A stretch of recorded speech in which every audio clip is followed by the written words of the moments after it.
लक्ष्मीच्या पावलांनीच्या आजच्या भागात आपण पाहत आहोत की राहुल नैनाला फोर्स करत असतो की गोळ्या कॉफीमध्ये टाक. जेव्हा ती नाही म्हणते तेव्हा राहुल नाटक करतो की मी माझ्या बायकोसाठी कॉफी आणि नाश्ता बनवणार, कारण त्याला अद्वैतच्या कॉफीमध्ये गोळ्या घालायच्या असतात आणि तो किचनमध्ये जातो. त्या निमित्ताने इकडे तो गोळ्या टाकायचा प्रयत्न करत असतो आणि अनामिका इकडे सोहमला त्रास देते की तू माझ्यासाठी काहीच करत नाही.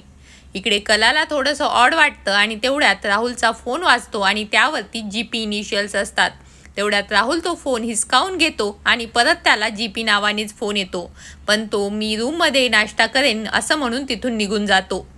इकडे अनामिका सोहमला त्रास देण्यासाठी मुद्दाम खोटं फोन करते आणि म्हणते माझा नवरा माझ्यावर प्रेमच करत नाही, मी बहुतेक सुंदरच दिसत नाही, असं किती दिवस मी असं वागणार. यावरती सोहम निलेशला मेसेज करतो आणि तो मेसेज अनामिका बघते आणि तिला हेच हवं असतं, ती निलेशला सांगते याबद्दल.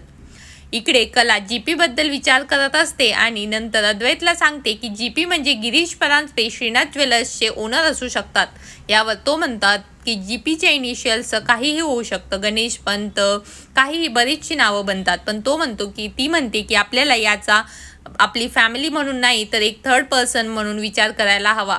पण तो सांगतो या सगळ्याचा तुझ्या आईला किती त्रास होत आहे नैना वागल्याचा, पण तुला काहीच फरक नाही पडत आहे. तू तुझ्या आईला मेसेज किंवा कॉल तरी केला होता का?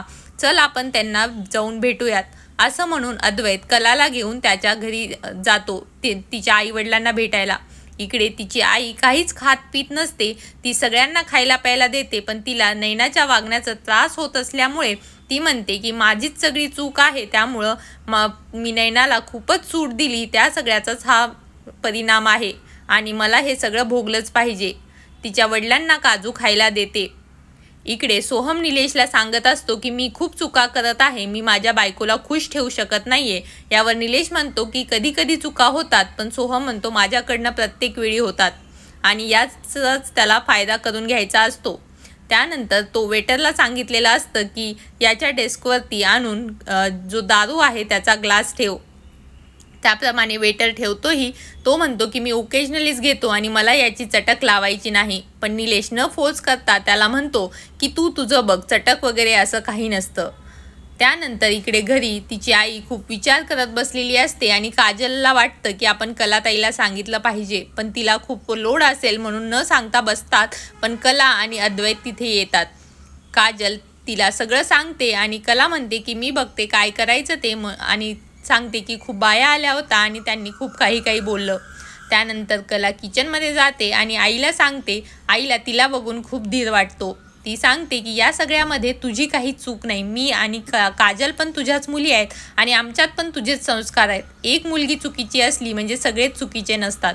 आणि त्यानंतर ती तिच्या आईला फोर्स करते आणि म्हणते मलाही चहा दे आणि तू पण चहा पी, कारण तू जर काही काळजी नाही घेतली, तुमचं वय इतकं आहे की तुम्ही हे सगळं नाही केलं पाहिजे.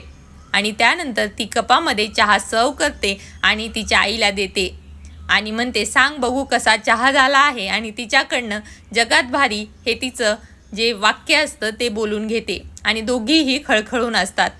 इकडे अद्वैत आवाज देतो आणि म्हणतो खरे मला पण चहा हवा आहे, त्यांना मुद्दाम परेशान करण्यासाठी. आणि जी कलाची आई आहे ती म्हणते हो हो मी चहा घेऊन येते, जावई बापू आवडीचे माझे, म्हणून ती चहा घेऊन बाहेर जायला निघते.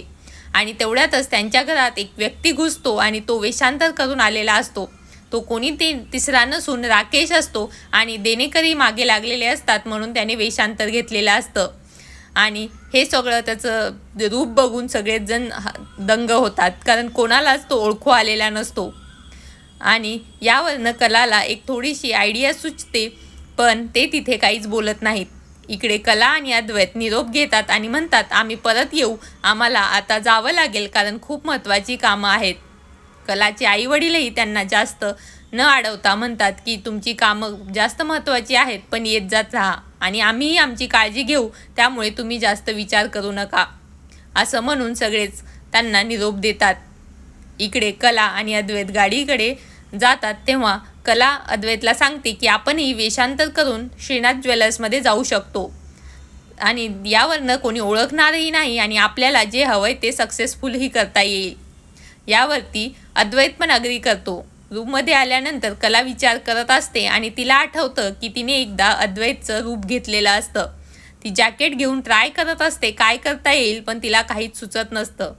तेवढ्यामध्येच तिथे अद्वैत येतो आणि वेगवेगळ्या विग्स घेऊन.